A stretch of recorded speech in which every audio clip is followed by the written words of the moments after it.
नमस्कार, very good morning, सुप्रभात। आप देख रहे हैं स्पेशल रिपोर्ट। आपके साथ हूं मैं दीपा बाफिला। शुरुआत एक बड़ी खबर के साथ कर रहे हैं। मुंबई से बड़ी खबर है। मुंबई के नजदीक उल्हासनगर में सनसनीखेज वारदात सामने आई है।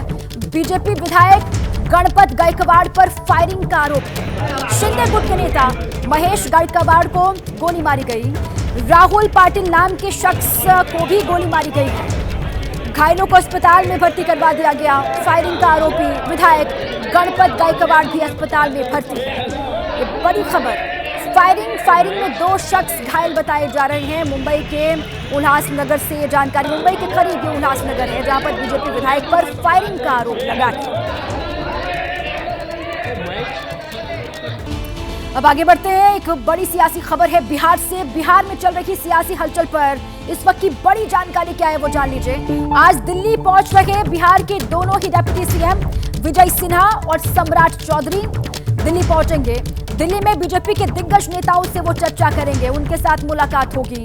मंत्रिमंडल विस्तार और विभागों के बंटवारे पर चर्चा होगी। जीतन राम मांझी पर भी चर्चा हो सकती है। 4 सीटों वाली जीतन राम मांझी की पार्टी HAM अब एक और मंत्री पद की डिमांड कर दी है जीतन राम मांझी की पार्टी ने। अब इसको लेकर भी चर्चा आज के दिन हो सकती है। दिल्ली में ये कहा जा रहा है। दिल्ली पहुंच रहे हैं बिहार के दोनों ही उप मुख्यमंत्री विजय सिन्हा और सम्राट चौधरी। बीजेपी के दिग्गज नेताओं से इनकी मुलाकात होगी। देखिए, बिहार में सियासी उथल पुथल के संकेत मिल रहे हैं। इसकी शुरुआत 28 जनवरी को हो गई थी जब नीतीश कुमार 360 डिग्री टर्न होकर फिर से बीजेपी के साथ मिल गए थे। करीब 1.5 साल बाद नीतीश कुमार महागठबंधन से अलग होकर NDA में शामिल हो गए थे।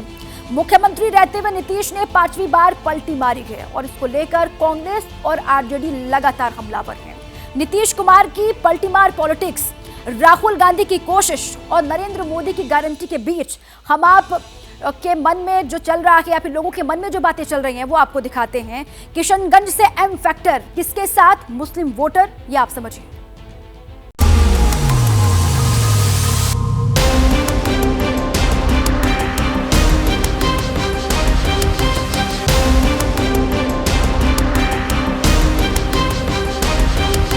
बिहार के सबसे पूरब में अंतर्राष्ट्रीय सरहद पर बसा वो जिला जिसे कभी आलमगंज कहा गया तो कभी कृष्णा कुंज के नाम से जाना गया और अब किशनगंज के नाम से विख्यात है।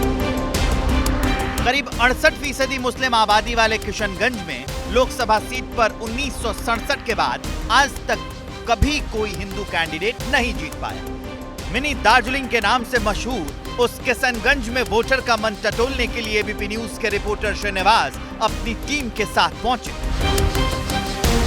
जिंदा रहने का हक उसी को है जमाने में जो इधर का लगे और उधर का हो जाए।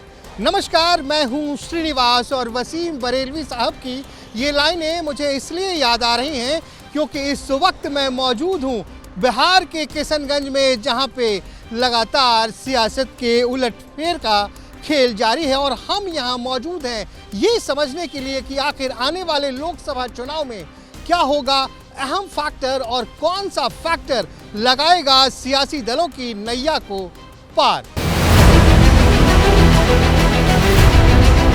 किशनगंज में लोगों का सियासी मूड जानने पहुंचे श्रीनिवास ने लोगों से ये जानने की कोशिश की कि इस बार लोकसभा के चुनाव में क्या अहम फैक्टर होगा, नीतीश कुमार की पलटी पॉलिटिक्स का कितना असर होगा, मोदी की गारंटी पर लोगों को यकीन है या राहुल के वादों पर। इन्हीं सवालों के साथ श्रीनिवास खड़े थे किशनगंज के व्यस्ततम इलाकों में से एक चूड़ी बाजार में, जहां मुसलमानों की तादाद अच्छी खासी है।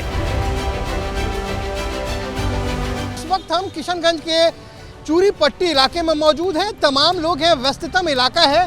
जानते हैं यहाँ के लोगों से। भाई साहब, क्या नाम है आपका? मेरा नाम एडवोकेट मोहम्मद अली अंसारी है। आपके लिए मुद्दा क्या होगा? एक तो मोदी की गारंटी है, दूसरी राहुल जी की यात्रा अभी आपके यहाँ से होकर गए हैं, और तीसरी एक और चीज़ है। अभी एक ताज़ा सर्वे रिपोर्ट आया है जिसमें दिखाया गया है कि हिंदुस्तान जो है भ्रष्टाचार के मामले में पूरे विश्व में 85वें स्थान पे है। 7 अंकों की गिरावट आई है। भ्रष्टाचार जो हमारे DNA में मौजूद है, भ्रष्टाचार पहले से बढ़ चुका है। अभी जहाँ तक भ्रष्टाचार की बात की जा रही है, पहले बिहार की बात की जाए, अभी देखिए हाल फिलहाल लालू यादव जी से पूछताछ हो रही है, land for job for land scam है, तेजस्वी यादव से हुई, हेमंत सोरेन जी को गिरफ्तार कर लिया गया है आपके पड़ोसी झारखंड में। तो आपको लग रहा है कि भ्रष्टाचार कुछ और कम होगा? देखिए, ये भ्रष्टाचार मेरे नज़र से नहीं है, ये सिर्फ राजनीतिक है। भ्रष्टाचार सिर्फ इलेक्शन के समय ही क्यों आता है? ये बताइए आपकी शमशीर इस वक्त किस बार कहाँ चलने वाली है? कि जो सरकार युवाओं को रोजगार दे, जो छात्रों को अच्छी तालीम दे, साथ ही साथ किसानों की जो आय है उसको बढ़ाए, हम उसके साथ खड़े हैं। ये जो आप देख रहे हैं कि एक मोदी जी गारंटी दे रहे हैं कि मोदी की गारंटी, राहुल जी यात्रा निकाल रहे, कह रहे हैं मैं न्याय दिलवाऊंगा, और एक सबसे बड़ी चीज बिहार में पलटी मारी बहुत हो रही है। जी, पलटी मारी तो पलटू नाम नहीं सही जाना गया है। पलटिए मार के तो ये भ्रष्टाचार छोड़ा ही है, पलटी मारने ही से तो ये भ्रष्टाचार बढ़ता जा रहा है। टीचर साहब ये बताइए किसको पीटने जा रहे हैं? अब हमको क्या पीटना है, हम अकेले थोड़ी पीट सकते हैं। जनता की बात कर रहे हैं। जनता जो है वो अब इतनी बड़ी आबादी है हिंदुस्तान की, जिसको सब कोई मिलके पीटेगा वही पिटाएगा। क्या लग रहा है आपको कि कौन सा मुद्दा बहुत अहम होगा? देखिए अभी मोदी जी ने गारंटी दी है कि मोदी की गारंटी, राहुल जी कह रहे हैं कि भैया न्याय ऐसा दिलाऊंगा कि राम राज्य से भी आगे चला जाऊंगा। आपको क्या लग रहा है? ये सारे गारंटी को राहुल जी अपने न्याय यात्रा से ही खत्म कर देंगे। टीचर साहब चलिए, सारी बातें आपने करनी है, ये नहीं बताया आपके लिए मुद्दा क्या अहम होगा? क्या है? महंगाई, एजुकेशन, भ्रष्टाचार, ये सब बेरोजगारी, ये सब मेन मुद्दा है हिंदुस्तान का, जिसको ये बारे में गौर करना चाहिए।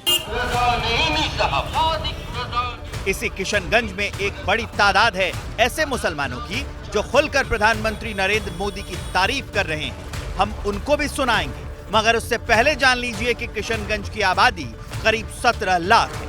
इनमें से 11 लाख से ज्यादा यानी 68% मुस्लिम, जबकि 31% आबादी हिंदुओं की है। इसीलिए तो कह रहा हूं कि इलेक्शन लड़ो। यही वजह है कि 4 बरस पहले जब विधानसभा का चुनाव हुआ था, तब बिहार में किशनगंज के रास्ते ही असदुद्दीन ओवैसी ने धमाकेदार एंट्री की थी।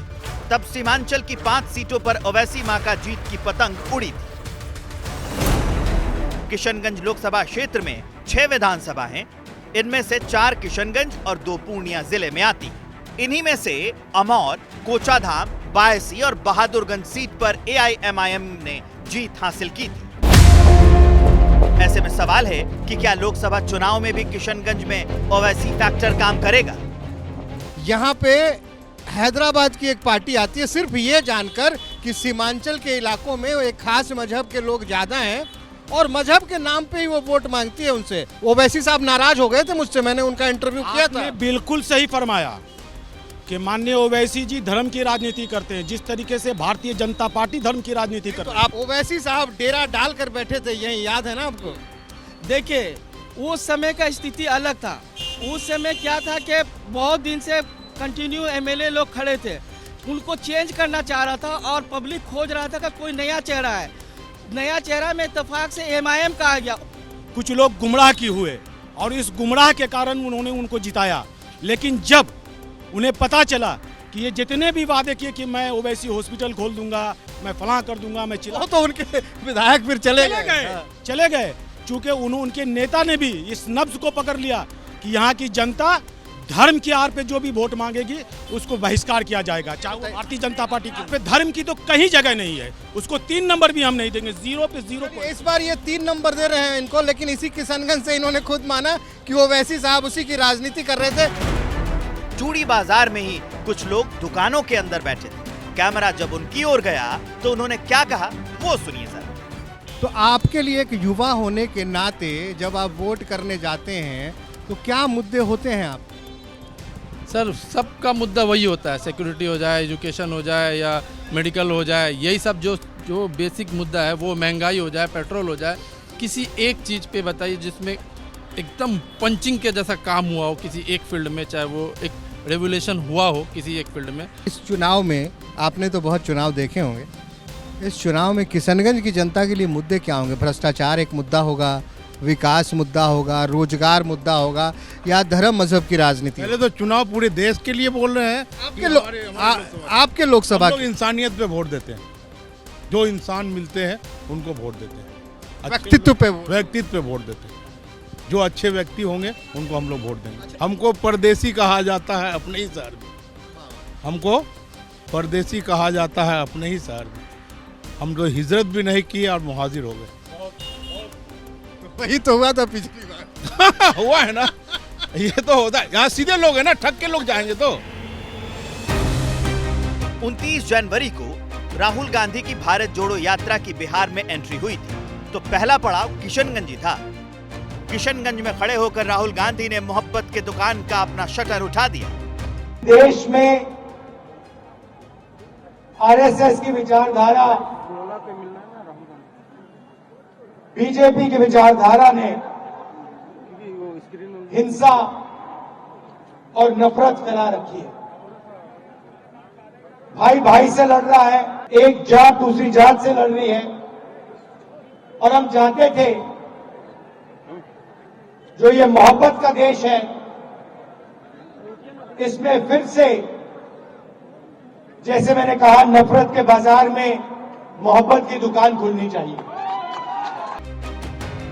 1957 के बाद से ही किशनगंज कांग्रेस और बाद के दिनों में लालू यादव की पार्टी का गढ़ रहा है। 2014 और 2019 में जब मोदी के नाम की सुनामी चल रही थी, तब भी बिहार में महागठबंधन का यह किला अभेद्य रहा था।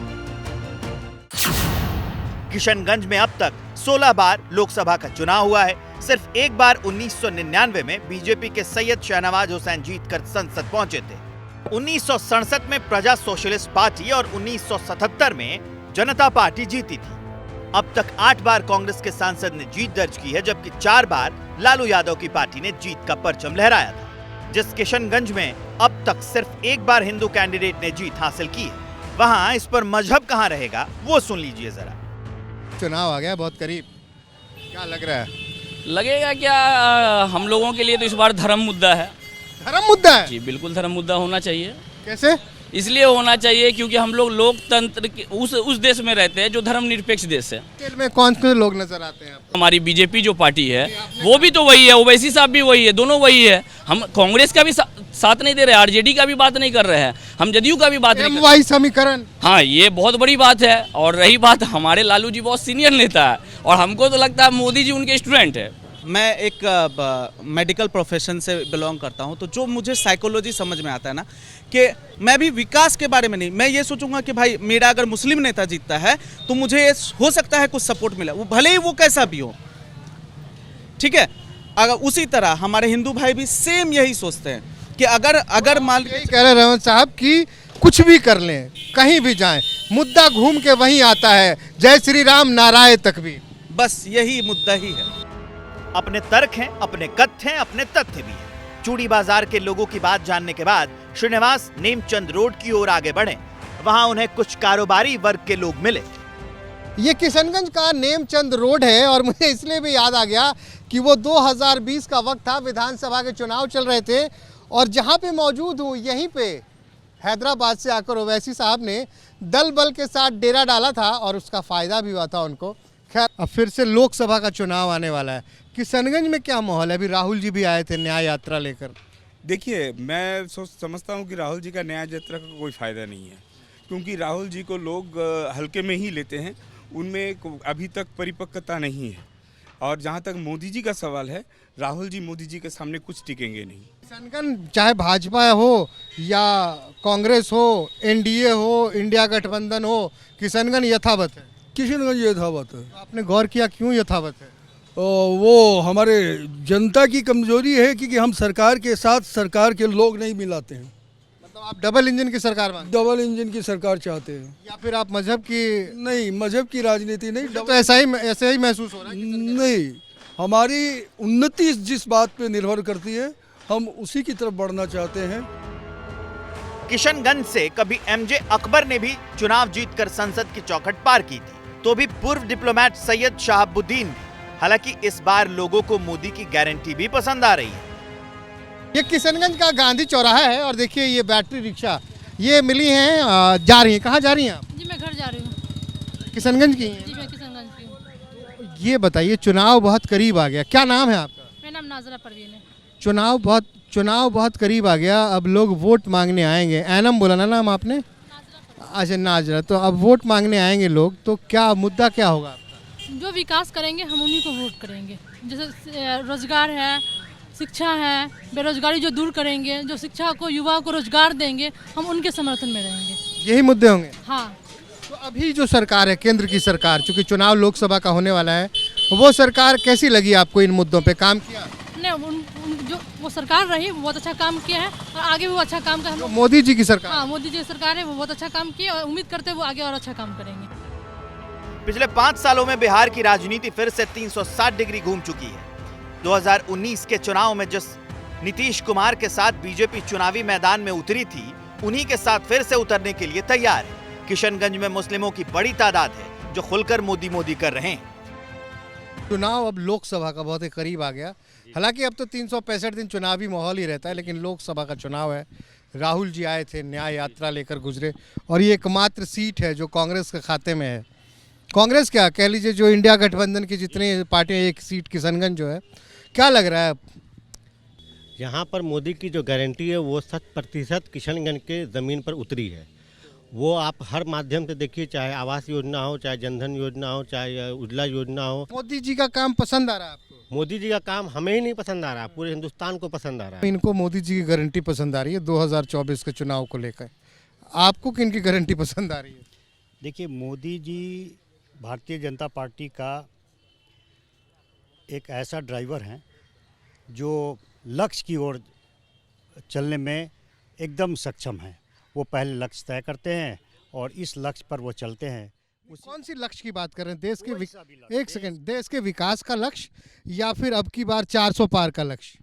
देश की विकास का लक्ष्य ही 400 पार है। मुस्लिमों को जोड़ने के लिए बीजेपी राष्ट्रीय स्तर पर कैंपेन चला रही है। शुक्रिया मोदी भाईजान अभियान के तहत राजनीति को नया आयाम देने की कोशिश कर रही है। कांग्रेस और आरजेडी अपने किले को और मजबूत करना चाहती है, क्योंकि उन्हें पता है कि असदुद्दीन ओवैसी फिर से कुंडी खटखटाने के लिए तैयार है। जितनी बोल्ड पर्सनैलिटी, उतना ही फिट अपीयरेंस, ग्लैमर वर्ल्ड का सबसे वायरल नाम, सोशल मीडिया में लाखों फॉलोअर। अचानक से खबर आती है कि नहीं रही पूनम पांडे। क्या हुआ था पूनम को? पूनम की मौत पर किन लोगों को नहीं आ रहा है यकीन? क्या है पूनम पांडे की मौत का सच? इंस्टाग्राम पर पूनम पांडे के ऑफिशियल अकाउंट से एक पोस्ट हुआ। पोस्ट पढ़कर फैंस के होश उड़ गए। पूनम पांडे की टीम और उनके मैनेजर ने बताया कि पूनम की मौत हो चुकी है।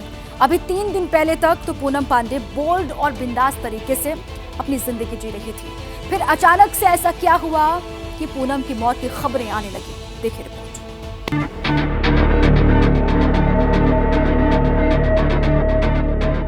करीब 100 घंटे पहले पूनम पांडे के इंस्टाग्राम अकाउंट पर यह वीडियो अपलोड हुआ था। इन तस्वीरों के साथ जो जानकारी पूनम पांडे ने शेयर की थी, उसके मुताबिक वो गोवा में थीं और उन लम्हों में बेहद खुश थीं। इस खुशी और मस्ती पर ब्रेक लगा जब उसी ऑफिशियल अकाउंट से ये मैसेज आया। जंग की आग से भी तेज पूनम पांडे की मौत की खबर वायरल होने लगी। फैंस पूनम पांडे की मौत से जुड़ी खबर सर्च करने लगे, क्योंकि किसी को यकीन नहीं हो रहा था कि 32 साल की पूनम अब नहीं रही। दुविधा ये भी थी कि कोई भी शख्स कैमरे पर पूनम की मौत को कंफर्म नहीं कर रहा था। हाँ, इतनी जानकारी इस पोस्ट में जरूर दी गई कि पूनम पांडे को सर्वाइकल कैंसर था।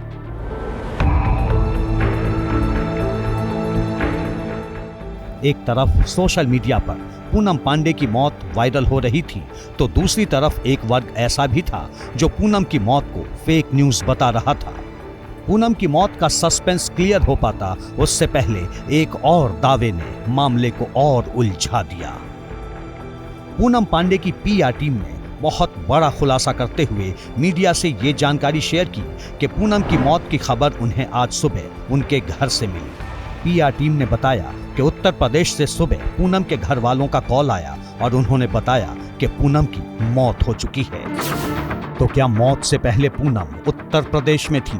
क्या गोवा से पूनम यूपी आई थी? अगर हाँ, तो यूपी में कहां गई थी?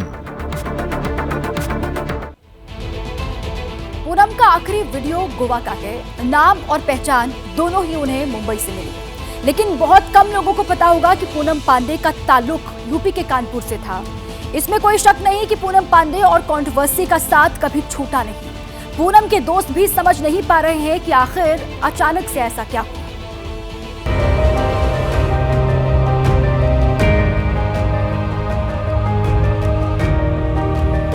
पूनम पांडे के बारे में हमें और क्या पता चला?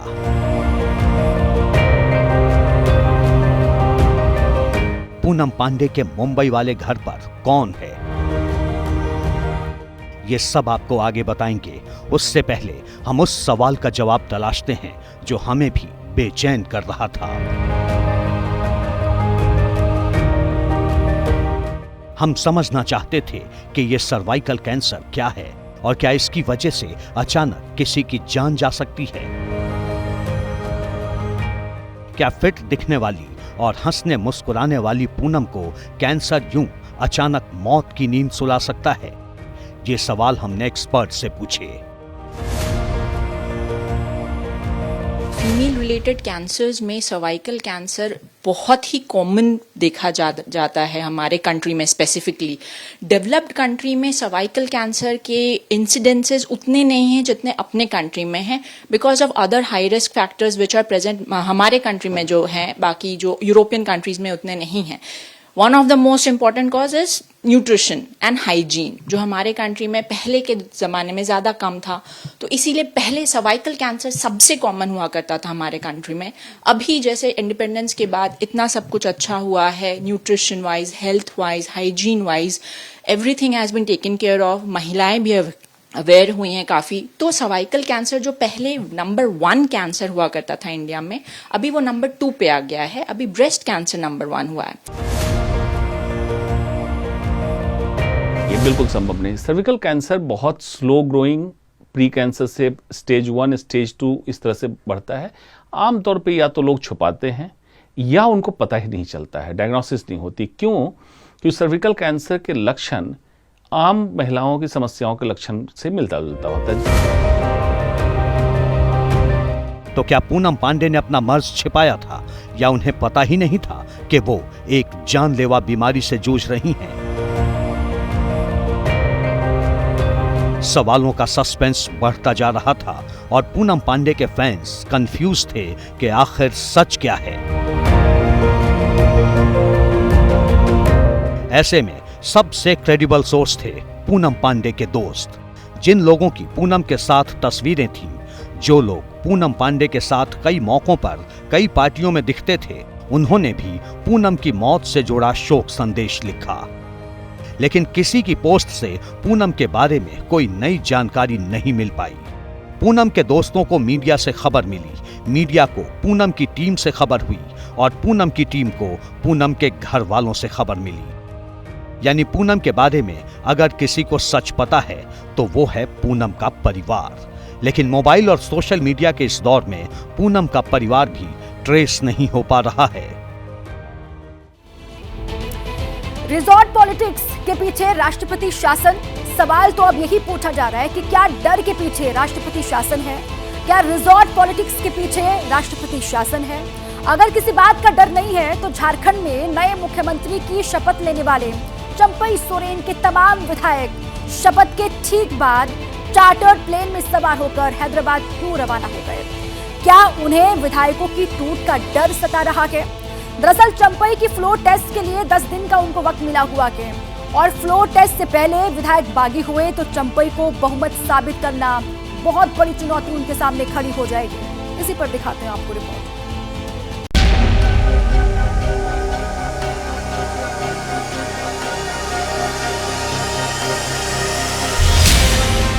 मैं चंपई को इस बात की शपथ लेता हूँ कि मैं विधि द्वारा इस शासन भारत के संविधान के प्रति सच्ची श्रद्धा और निष्ठा रखूंगा। शुक्रवार दोपहर जब चंपई सोरेन ने झारखंड के मुख्यमंत्री पद की शपथ ली तो ऐसा लगा कि झारखंड के सियासी संकट की लहरें थम जाएंगी। राजनीतिक उठापटक और अस्थिरता के खेल पर विराम लग जाएगा, लेकिन ऐसा नहीं हुआ। चंपई सोरेन के बाद कांग्रेस विधायक आलमगीर और आरजेडी के विधायक सत्यानंद भोक्ता ने मंत्री पद की शपथ ली। मैं सत्यानंद भोक्ता ईश्वर की शपथ लेता हूं चंपई सरकार के 3 लोगों ने शपथ ली, जबकि बाकी विधायक सर्किट हाउस में इंतजार कर रहे थे। और फिर सामने आई ये तस्वीर जब तमाम विधायक बसों में सवार होकर एयरपोर्ट रवाना होने लगे। और एक के बाद एक ये जो बसें हैं, इसके पीछे भी एक बस है, ये आगे एस्कॉर्ट करती हुई गाड़ी जा रही है और विधायक यहाँ से निकल रहे हैं। यहाँ से निकल करके एयरपोर्ट जाएंगे और कोशिश करते हैं। अब हैदराबाद जा रहे हैं, पहली गाड़ी गई, बस गई और अब ये दूसरी बस इधर आ रही है। ये दिखाते हैं, यहाँ भी इसमें भी विधायक बैठे हुए हैं।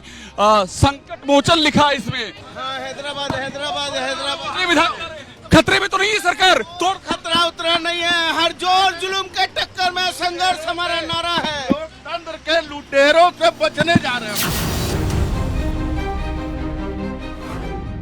सबके जहन में एक ही सवाल था कि आखिर विधायक शपथ के बाद हैदराबाद क्यों जा रहे हैं। जब यही सवाल एयरपोर्ट पर विधायकों से हुआ तो सुनिए कैसे कैसे जवाब मिले। हैदराबाद बिरयानी खाना है, बस सरकार बनने का जश्न मनाने जा रहे हैं। हम लोग जल्दी आ जाएंगे आप लोगों के बीच, तब तक आप लोग सरकार बनने की खुशी मनाएं। जरा सुनिए, विधायक कह रहे हैं कि वो नई सरकार का जश्न मनाने जा रहे हैं, लेकिन अगर वो वाकई जश्न मनाने जा रहे होते तो अपने मुख्यमंत्री को रांची में क्यों छोड़ देते। असली वजह क्या है वो सुनिए। अभी तक का फितरत भारतीय जनता पार्टी का वो ठीक नहीं रहता है। हम सारे लोग इंटैक्ट हैं, एक जगह है, एक जगह उसमें आपत्ति क्या है? फ्लोर में ताकत दिखेगी, न डरे थे न डरे हैं न डरेंगे, लड़े थे लड़ेंगे। आपकी स्क्रीन पर मौजूद ये तस्वीर उस वक्त की है जब विधायक साजो सामान के साथ हैदराबाद के लिए रवाना हो रहे थे। प्लेन टेक ऑफ से पहले देखिए कैसे पिकनिक जैसा माहौल दिख रहा था। कोई एक दूसरे को चश्मा पहना रहा था तो कोई वीडियो बना रहा था। और ये उसी चार्टर्ड प्लेन के अंदर की तस्वीर है जिसमें सवार होकर विधायक हैदराबाद के लिए निकले। मतलब ये कि विधायकों ने रांची की जमीन छोड़ दी, लेकिन ये नौबत क्यों आई इसका जवाब कांग्रेस के राष्ट्रीय सचिव प्रणब झा से सुनिए। उन्होंने पहले से तय किया था कि शपथ ग्रहण नहीं होने देना, और वो देर इसलिए कर रहे थे कि वो विधायकों को तोड़ सके। एक तो ये प्लान था कि वो बाहर से समर्थन देके विधायकों को तोड़कर एक सरकार बनाए। दूसरा प्लान ये था कि इस्तीफा के बाद जो है वो राष्ट्रपति शासन लागू करें। और जब अपना संख्या बल दिखाया तो उनके पास अब कोई उपाय नहीं बचा। कि मंशा ये है कि सरकार को, विधायकों को किसी तरह से अस्थिर किया जाए, तोड़ा जाए। और ऐसा नहीं है कि हैदराबाद जाने का फैसला शुक्रवार या गुरुवार को हुआ। झारखंड सरकार के तमाम विधायकों के हैदराबाद जाने का फैसला हेमंत सोरेन की गिरफ्तारी से पहले ही हो चुका था। दरअसल हेमंत सोरेन की गिरफ्तारी से पहले झारखंड के नए सीएम का नाम एक पर्ची में लिखकर वो गए थे। गिरफ्तारी के बाद उस पर्ची को तमाम विधायकों के सामने खोला गया, जिसमें चंपई सोरेन का नाम लिखा हुआ था और नाम के साथ उसमें प्लान हैदराबाद का जिक्र भी किया गया था। हैदराबाद का इसलिए चुनाव किया गया क्योंकि तेलंगाना में कांग्रेस की सरकार है।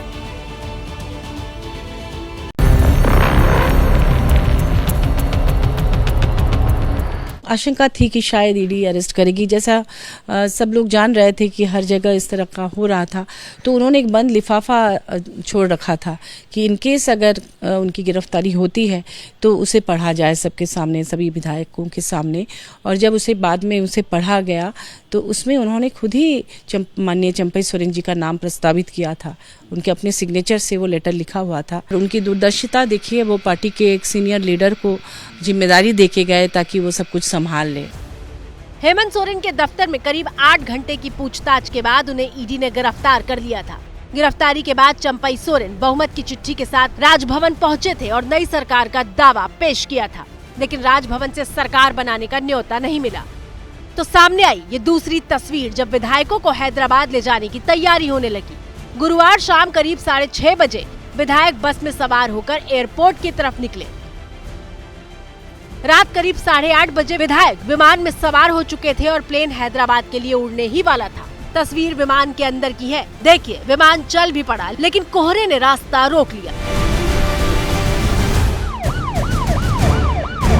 100 मीटर भी देख पाना नामुमकिन हो गया और फिर गुरुवार रात 9:15 बजे खबर आई कि विधायकों की फ्लाइट रद्द हो गई है।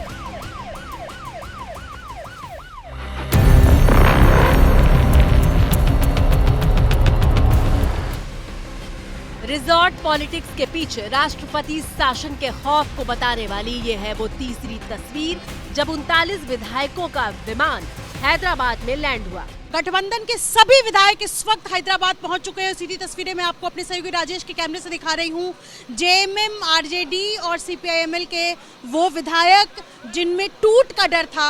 हालांकि चंपई सोरेन मुख्यमंत्री बन चुके हैं, उसके बावजूद ये आपको नजर आएंगे तमाम वो विधायक जो थोड़ी ही देर पहले हैदराबाद पहुंचे हैं रांची से और अब धीरे धीरे कर बसों में बैठ रहे हैं। 2 बसें इनके लिए लगाई गई हैं जो आपको एयर कंडीशनड बसें नजर आएंगी और इसमें बैठकर अब विधायक को रिजॉर्ट में रखा जाएगा। यानी यहाँ से रिजॉर्ट पॉलिटिक्स शुरू हो जाता है झारखंड का।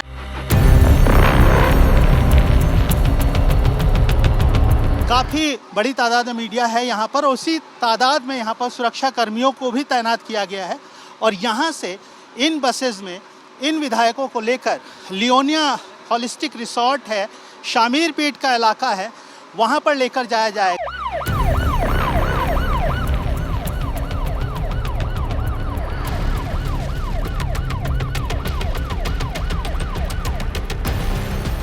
हैदराबाद से विधायक उस रिजॉर्ट के लिए रवाना हुए जहां उन्हें अगले आदेश तक ठहरना है।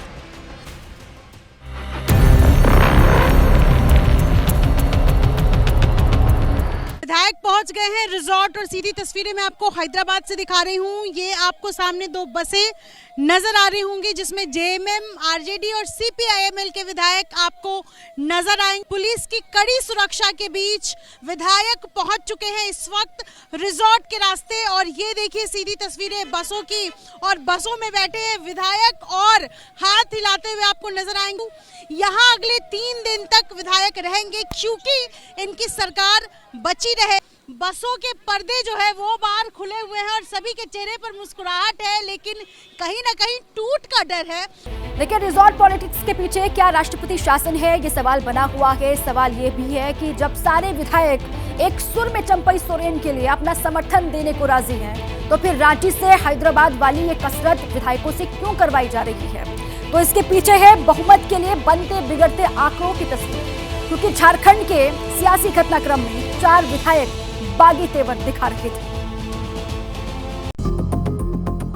आपकी स्क्रीन पर मौजूद ये वो 4 चेहरे हैं जिन्होंने झारखंड में सत्ता के सस्पेंस को गहरा कर दिया था।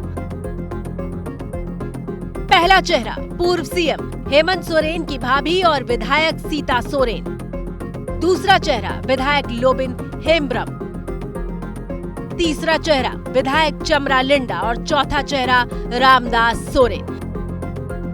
ये वो 4 नाम हैं जिन्होंने चंपई सोरेन के समर्थन पत्र पर दस्तखत तक नहीं किए थे।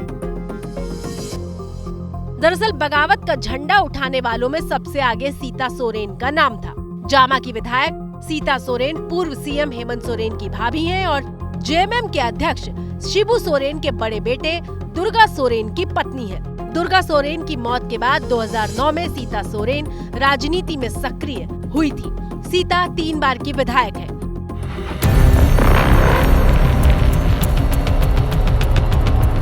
लेकिन जैसे ही दिल्ली से रांची लौटने के बाद विधायकों के साथ हुई बैठक में कल्पना को सीएम बनाने के प्रस्ताव पर चर्चा शुरू हुई तो सीता सोरेन नाराज हो गईं। वो कल्पना से पहले सत्ता पर अपना हक मान रही थी। उनकी नाराजगी इतनी बढ़ी कि वो रांची से दिल्ली चली गई। इधर बीजेपी भी कहने लगी कि शिबू सोरेन के सबसे छोटे बेटे बसंत सोरेन और सीता सोरेन का हक पहले बनता है। जब आप हट रहे हैं, ये अथॉरिटी आपको किसने दे दी? उस मीटिंग में तो शिबू सोरेन जी ही नहीं। उनको तो शिबू सोरेन जी का पत्र दिखाना चाहिए ना कि आज भी पार्टी के राष्ट्रीय अध्यक्ष माननीय शिबू सोरेन जी हैं। तो माननीय शिबू सोरेन जी तय करेंगे ना कि जेएमएम ने अपने विधायक दल का नेता किसको बनाया, उसके बाद यूपीए का विधायक दल का नेता होगा। तो मुझे ये लगता है कि जिस तरह से परिवार के कारण आप मुख्यमंत्री की शपथ लिए, तो बसंत सोरेन जी और सीता सोरेन जी मुख्यमंत्री बनना चाहेंगे और मुझे लगता है कि ये उन्हीं का अधिकार है। यहाँ जो विधायक नहीं पहुंचे हैं उनमें से कौन कौन है? सबसे पहले तो सीता सोरेन का नाम है क्योंकि वो नाराज बताई जा रही हैं। इसके अलावा 3 चंपई सोरेन को मिलाकर के सत्यानंद भोक्ता और आलमगीर आलम, इन दोनों ने चूंकि मंत्री पद की शपथ ली है, लिहाजा ये तीनों नहीं पहुंचे क्योंकि ये तो कंफर्म है कि कम से कम ये नहीं टूटने वाले हैं। इसके अलावा सीता सोरेन, प्रदीप यहाँ नहीं पहुंचे हैं, रविंद्र महतो नहीं पहुंचे हैं, चमरा लिंडा, ये सभी नहीं पहुंचे। सीता सोरेन की नाराजगी का असर ऐसा था कि पहले छोटे बेटे बसंत सोरेन के डिप्टी सीएम पद की शपथ लेने की खबर आई थी, लेकिन सीता ने वीटो लगा दिया तो बसंत सोरेन शपथ लेते लेते रह गए।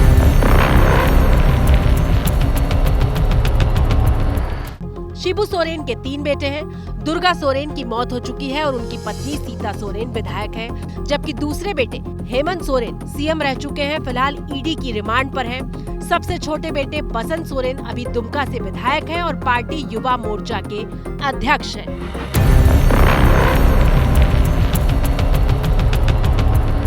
और जितने दिन चलेगी उतना भारतीय जनता पार्टी और एनडीए गठबंधन को चंपई सोरेन और जो है अब बसंत सोरेन का भी नाम सामने आ रहा है कि उनको भी जिम्मेदारी दी जाए जिससे कि परिवार की कलह को रोका जाए। सीता सोरेन अभी जो है ज्यादा सपोर्ट में नहीं दिख रही हैं। देखते जाइए उनके परिवार में, उनके सरकार में क्या क्या घटनाएं, दुर्घटनाएं होते रहेंगी।